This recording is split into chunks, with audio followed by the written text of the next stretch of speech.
তো ইতিমধ্যে আমি কন্টিনিউটি আৰু ডিফাৰেন্সিয়েবিলিটি 5.1 এক্সাৰসাইজটো কেইটামান কোৱেশ্চন কৰিছো হেতু এক্সাৰসাইজৰে কোৱেশ্চন লৈ আজি কন্টিনিউ কৰিম আমি কোৱেশ্চন নম্বৰ 7 টো লৈছো আজি আৰু ইয়াত তুমি মন কৰিবা 7 টোত মাল্টিপল ডেফিনেশ্যন আছে আৰু ইন্টাৰভেল বেলেগ বেলেগ আছে আমি পাঁচটা কেছত আমি কন্টিনিউটি ইয়াত চেক কৰিব লাগিব আৰু কেছ কিটা কেনেকে আমি উলিয়াম আৰু কি ইন্টাৰভেলত কন্টিনিউটি চেক কৰিম ডেফিনেশ্যন কি প্ৰথমতে গ্ৰাফিক্যালি আমি এইখিনি চেক কৰি লৈছো কন্টিনিউটি আৰু ডিসকন্টিনিউটি ক'ত হ'ব কি ইন্টাৰভেলত হ'ব আমি এটাকে গ্ৰাফিক্যালি দেখুৱাই ল'ব খুজিছো তাৰ পিছত ম্যাথমেটিক্যাল ৰিপ্ৰেজেন্টেশনটো দিম ঠিক আছে প্ৰথমতে মন কৰিবা ৰিয়েল নাম্বাৰ লাইনডাল ললো আৰু লাইনডালত ক'ত ব্ৰেকিং পইণ্ট আছে 3 আৰু -3 এটো মন কৰিছানে এই দুটা পইণ্টতে ফাংচনৰ ডেফিনেশ্যনবোৰ চেঞ্জ হৈছে ঠিক আছে আৰু সেই অনুসৰি ক'ত কি ডেফিনেশ্যন হৈছে আমি এটাকে চাই যাম এতিয়া তুমি মন কৰিবা এটোত -3 লেস পাৰ্টটো অৰ্থাৎ -infinity to -3 in this interval our definition of function is mod of x plus 3 এটোত মন কৰিছা x less than equal -3 আছে মই এটা যেটো ড্ৰ কৰিছো হেতু হল গল strictly less than -3 কাৰণে ঠিক আছে at -3 we'll discuss a bit later okay on the same real number line you see here we'll have another interval -3 to 3 ইয়াত এটা বেলেগ interval পাইছো -3 পৰা 3 লৈকে আৰু তাত ডেফিনেশ্যন দিয়া আছে in this interval -2x this representation is mathematical and this is graphical আৰু আমি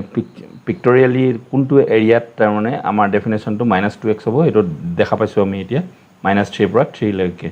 নেক্সট আমি আৰু এটা ইন্টাৰভেল আছে x greater than 3 হয়নে এটো নাম্বাৰ লাইনটো একেটা আমি বেলেগকে চাব খুজিছো কনফিউজন নহবৰ কাৰণে এটো -3 ৰাইট সাইড খিনি ইয়াত আছে 6x + 2 আৰু এক্স্যাক্টলি ইকুৱেল এট 3 হলেও এটো 6x + 2 এ হ'ব ডেফিনেশ্যনটো আৰু -3 কাৰণে এক্স্যাক্টলি ইকুৱেল হলে mod of x + 3 হ'ব এটা ইয়াতে মডুলাস ফাংচনটো আমাৰ কথাটো থাকি গল মডুলাস ফাংচনৰ গ্ৰাফটো হৈ গল v শেপৰ আৰু ইয়াত +3 এটা আছে কাৰণে এই 3 পৰা ষ্টাৰ্ট হৈ মানে তাতে ব্ৰেক কৰিব আৰু 3 টু ইনফিনিটি লৈকে ৰেঞ্জটো থাকি যাব ঠিক আছে এতিয়া এৰ ৰাইট সাইডটো হৈ গল x + 3 কাৰণে মানে পজিটিভ নাম্বাৰৰ কাৰণে আমাৰ fx টো হৰাই x এ ওলাই মডুলাসত তো সেই কাৰণে x + 3 এটো পাৰ্টত এটো গ্ৰাফ হৈ গল আৰু নেক্সট নেগেটিভ x খিনিৰ কাৰণে -x + 3 হল অৰ্থাৎ আমি আজি এতিয়া যেটো গ্ৰাফ আঁকিব লাগিব -3 পৰা লেফটৰ খিনি ৰাখিব লাগিব এইখিনি পাৰ্ট আমাক নালাগে মন কৰিবা কেনেকে আমি এইখিনি ৰিমুভ কৰি উলিয়াই লম এতিয়া আমাৰ এইখিনি হৈ গল for all those x which are strictly less than -3 এটো পাৰ্টত আমাৰ মডুলাস অফ x + 3 টো লাগে হয় না তো হিটোৰ লগত আমি এটা ইন্টাৰসেকশন পাৰ্টটো উলিয়াব লাগিব এটো x less than -3 আছে এটো আমাৰ আগৰ গ্ৰাফটো একচুয়ালি নৰমাল গ্ৰাফটো mod of x ৰ তো -x + 3 এটো গ্ৰাফ আৰু x + 3 এটো গ্ৰাফ আৰু ইন্টাৰসেকশন পাৰ্টটো হে আমাক একচুয়ালি আমাক এতিয়া লাগিব ইন্টাৰসেকশন পাৰ্টটো হৈ গল এটো ইয়াৰ পৰা যত ষ্টাৰ্ট হৈছে ওকে এখিনি ক্লিয়াৰ হৈছে নে নাই আমি মানে বাকিখিনি এটা ৰিমুভ কৰি দিম এটো তো আমাৰ যিখিনি থাকি গল এটো পাৰ্টটো হেতুৱে হৈ গল exact গ্ৰাফটো for -x + 3 where x is less than -3 এটো ঠিক আছে নেক্সট আমি আঁকিব লাগিব -3 পৰা 3 লৈকে এটা 3 লৈকে এটো মন কৰিবা এটো -3 পৰা 3 লৈকে এখিনি আমি এটো পাৰ্টত আঁকিব লাগিব হল ইয়াত ডেফিনেশ্যনটো আছে -2x ওকে এটো -2x তো তেতিয়াহলে গ্ৰাফটো কি হ'ব এটো দেখিছা এটা linear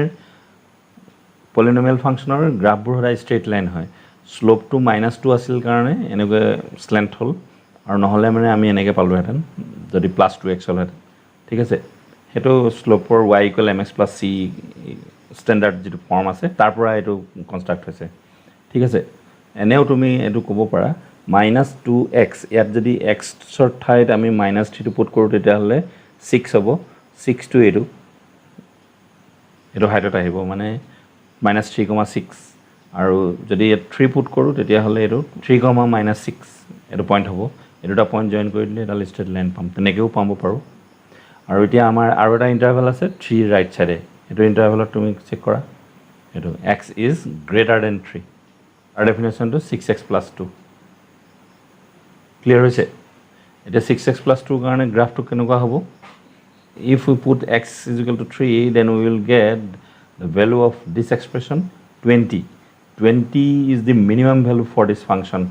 in this interval x greater than 3 3 যদি আমি এটো 3 to 3 কে ডাঙৰ খিনি তাৰমানে মিনিমাম ভ্যালুটো 20 হ'ব 20 কে আৰু তললে নাহে কাৰণ x ৰ ভ্যালু তুমি তলত মিনিমাম 3 হে হ'ব পাৰিবা ক্লিয়াৰ হৈছে এই বস্তুটো এতিয়া ইয়াৰ গ্ৰাফিক্যাল ৰিপ্ৰেজেন্টেশনটো চোৱা এটো আমি এজিউম কৰিছো যে 22 ইয়াত আছে জানিবা 6 to এই বাহৰ এডখৰত এজিউম কৰিছো আৰু এইখিনি ধীৰে ধীৰে 20 মান হৈছে তো তেতিয়া হলে গ্ৰাফটো আমাৰ 20 পৰা হাই ষ্টাৰ্ট হ'ব এটো আকৌ linear polynomial function so we will get another straight line from this point 20 পৰা ষ্টাৰ্ট হ'ব কিন্তু এটো 3 x ৰ ভ্যালুটো 3 আকৌ মন কৰিবা ঠিক আছে এটো গ্ৰাফটো ওকে এটা কথা ক্লিয়াৰ হৈছে আমি এটা মন কৰিবা -3 নেগেটিভত -3 বাওঁফালে এটো 6 আছে ইয়াত যদি আমি -3 টো x ত পুট কৰো তেতিয়া হলে এটো 6 পাম ক্যালকুলেট কৰি দিলে আৰু ৰাইট সাইডে ইয়াত 3 পুট কৰি দিলে এটো 6 পাম তাৰ মানে এটো 6 এটো 6 আৰু এক্স্যাক্টলি এট -3 তাতো 6 এ ওলাই এটো ডেফিনেশনটো -3 কাৰণে তো গৰিকে এই দেখৰত মানে এটো ব্ৰেক নাথাকে আৰু এটো -3 যেতিয়া আহি যাব তেতিয়া ভ্যালুটো 6 হৈ যাব আৰু এটো কন্টিনিউয়াস হৈ যাব তো আমি এনা গ্ৰাফ পাম কন্টিনিউয়াস কৰপৰা কলৈকে এই গুটেটো 3 to -3 to ইনফিনিটি লৈকে আমি কন্টিনিউয়াস পাম কিন্তু 3 মন কৰিবা 3 লেফট সাইডে এটো হৈছে -6 আৰু ৰাইট সাইডে এটো 20 অৰ্থাৎ এটো লেফট হ্যান্ড লিমিটত -6 আৰু ৰাইট হ্যান্ড লিমিটত 20 ওলাব মানে তো সেই কাৰণে এটো ইকুৱেল নোহোৱা কাৰণে এটো ডিসকন্টিনিউয়াস হ'ব এক্স্যাক্টলি প্ৰ্যাকটিক্যালি তুমি চাবলৈ আমি যদি চাও প্ৰ্যাকটিক্যালি যদি আমি নেকে পেন্সিলেৰে আঁকি থাকো তেতিয়া হলে এটা সময়ত ইয়াত আহি ৰৈ দিব লাগিব আৰু তাৰপিছত নেক্সট আকৌ ওপৰলৈ গৈ কলম উঠাই ইয়াৰ পৰা আকৌ ষ্টাৰ্ট কৰিব লাগিব মানে ইয়াতে এটো জাম্প হৈ গল আমাৰ এটা so here the function is discontinuous the point of discontinuity is at x is equal to 3 ऐसे करके लिख सकते हैं आंसर given fx ये तो ट्रेडिशनल वे है हम लोग को पता है कैसे लिखना है here rewriting the corresponding functions according to their domains domain की अनुसार जो फंक्शन है उसको फिर से लिख रहा हूँ तो mod of x negative value के लिए -x होगा तो इसीलिए क्योंकि x लेस देन -3 है ये तो पूरा का पूरा नेगेटिव नंबर ही है x का वैल्यू तो -x लिखना पड़ रहा है तो -x + 3 ठीक है और फिर बाकी सेम है ये और इसको अभी left hand limit right hand limit लेके करना है देखते हैं नाउ केस 1 लेट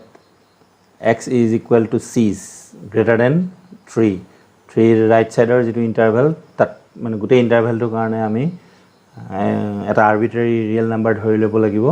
যাতে প্ৰত্যেকটো নাম্বাৰ আমি কৈ থাকিব না লাগে এটা আৰবিট্ৰাৰি ৰিয়েল নাম্বাৰ যেতিয়া আমি কন্টিনিউয়াস প্ৰুফ কৰি দিম তেতিয়া গুটে ইন্টাৰভেলটোৰ কাৰণে প্ৰুফ হৈ যাব মানে এটোই টেকনিকটো আৰু সেই কাৰণে আমি ইয়াত কি কৰো সদায় ইন্টাৰভেল থাকিলে এন আৰবিট্ৰাৰি ৰিয়েল নাম্বাৰ কনসিডাৰ কৰো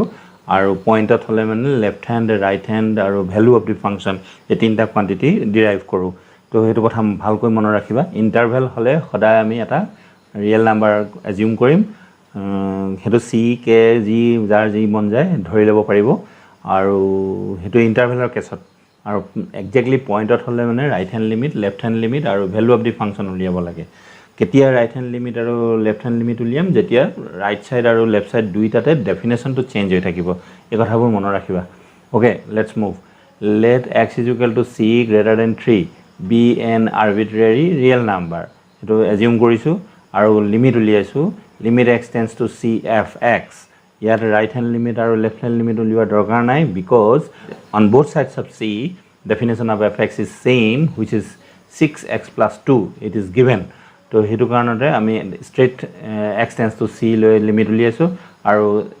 x ত c পুট কৰি দিলে 6c plus 2 এটো পাম মই সিম্পলি এক্সপ্লেইন কৰি দিছো এটা তুমি নিজেও বুজি পাবা কেনেকৈ কৰা হৈছে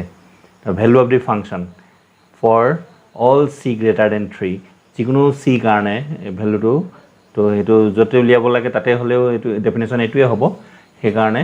fx is equal 6x plus 2 value উলিয়াইছো আৰু that is fc which is equal to 6c plus 2 and both f of c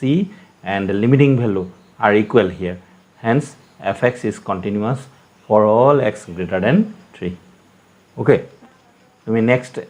next case টোত আমি exactly treat কৰিম এতিয়া exactly 3.2 to it not in interval in this case we will find the left hand limit or right hand limit fine so left hand limit or karone 3 negative loisu or right hand limit or karone 3 positive etu to known to us for all so but definition of functions should be carefully inserted okay here fx is we have written minus twice x because on left of 3 definition of function is minus 2x kele amar question to eto dia ase so minus 3 pra 3 le minus twice x d to us isn't it so we have used minus 2x and now value of limiting value is minus 2 into 3 which is equal to minus 6 okay now see therefore right hand limit the right hand limit karone ki koribo lagibo x tends to 3 positive limit of x so using 6x plus 2 for fx definition of fx is this one 6x plus 2 etu buji paisu ইয়াত আহিলে -2 এটো definition তো দেখি যায় নহয় greater than 3 হলে মানে 6x plus 2 use কৰিব লাগে তো সেই কাৰণে এটো ফাইন এটা 20 পালো তো গ্ৰাফত তুমি মন কৰাচোন আমি কি পাইছিলো গ্ৰাফটোত এবাৰ ৰিকল কৰা লেফট হ্যান্ড লিমিট 3 এৰ বাওঁফালে আমি -6 পাইছিলো আৰু ৰাইট সাইডে 20 পাইছিলো একদম ওপৰত হয় না তো হেইটোৱে কথাটো ইয়াতে so we got left hand limit not equal to right hand limit etu value of the function hence fx is discontinuous at x is equal to 3 to ki karone hoy discontinuous etu to amar graph to dekhisu aru yar mathematically show hoise to ekhini hol main kotha okay etia ahibo next 3 pura -3 ভিতৰ interval to karone interval ahile jetia ami etan arbitrary real number assume koribo lagibo etu ako c ami dhori lesu আৰু limiting value উলিয়াইছো আৰু হেতু ইন্টাৰভেলত definition two -2x এটো question তো দেখি জানে তো হেকাৰণে -2x use কৰিলো হেতু ইন্টাৰভেলত আৰু -2c পালো লিমিটিং ভ্যালু তো ভ্যালু অফ দি ফাংশন হেতু যিকোনো পয়েন্টত এটোৱে হ'ব -2c তো হেতু ইন্টারভেলত কন্টিনিউয়াস হয় ঠিক আছে এখিনলৈকে বুজি পাইছা বুলি ভাবিছো next number 4 exactly x is equal -3 উলিয়াব লাগে তাতো হেকাৰণে আকৌ আহিলে লেফট হ্যান্ড লিমিট আৰু ৰাইট হ্যান্ড লিমিট প্ৰথমতে আমি লেফট হ্যান্ড লিমিটত কি কৰিব লাগিব -3 -3 টু দি পাৱাৰ মাইনাস লৈ কৰিম তো সাজে -3 টু দি পাৱাৰ মাইনাস এটো ওপৰত যেটো আমি যে এটো এটা মন কৰিবা দেই এটো 3 মাইনাস দিও যে বহুতৰ মনত এটো ধাৰণা হয় যে 3 মাইনাস মানে x to এটা নেগেটিভ নাম্বাৰ exactly এটো 3 নেগেটিভ টু 3 নেবাৰহুডৰ লেফট পাৰ্ট টু ডিনোট কৰিছে 3 ক্লোজাৰ এন্ড ক্লোজাৰ 3 ওচৰলে নিয়ে থাকা তুমি যিমান ওচৰলে পৰা হিমান কিন্তু হেতুটো নেগেটিভ নাম্বাৰ নহয় হেতুটো টুটকে ডাঙৰ 2 আৰু 3 মাজৰ এটা একেবাৰে 3 ওচৰৰ নাম্বাৰ হেতুটো পজিটিভ নাম্বাৰ আমি 3 negative to negative number denote নকৰো এই কথাটো ক্লিয়াৰ কৰি থবা দেই মানে বিভিন্ন কোৱেশ্চনৰ আনসাৰ দেখিছো 3 নেগেটিভ আৰু 3 পজিটিভ মিন পজিটিভ নাম্বাৰ এজিউম কৰে আৰু 3 নেগেটিভ মানে -3 ইউজ কৰে এটো এটা ৰং কনসেপ্ট আছে কনসেপ্টটো ক্লিয়াৰ কৰি লবা ঠিক আছে এতিয়া আমাৰ ইয়াত আছে -3 minus E actually -3 নাম্বাৰটোৰ left সাইডৰ নেবাৰহুডটো denote কৰি আছে -3 লেফট সাইডে ঠিক আছে আৰু তার ডেফিনেশন টু -x + 3 এর ডেফিনেশন টু দিটো আছে না লেস দেন -3 কারণে তো হেতু ডেফিনেশন ইউজ কৰিলো আৰু আউটকাম 6 পালো তাৰপিছত -3 পজিটিভ তাৰ ৰাইট সাইডে মানে -3 ৰাইট সাইডে তুমি তো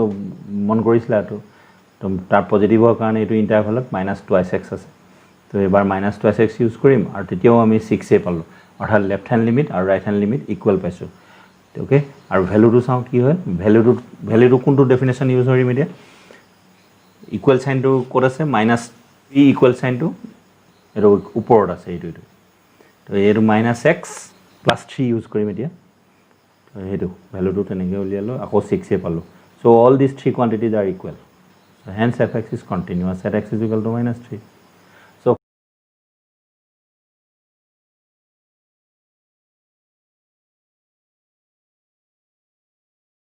so finally we will write that the point of discontinuity of this function is at x is equal to 3 that's all this is the answer okay thank you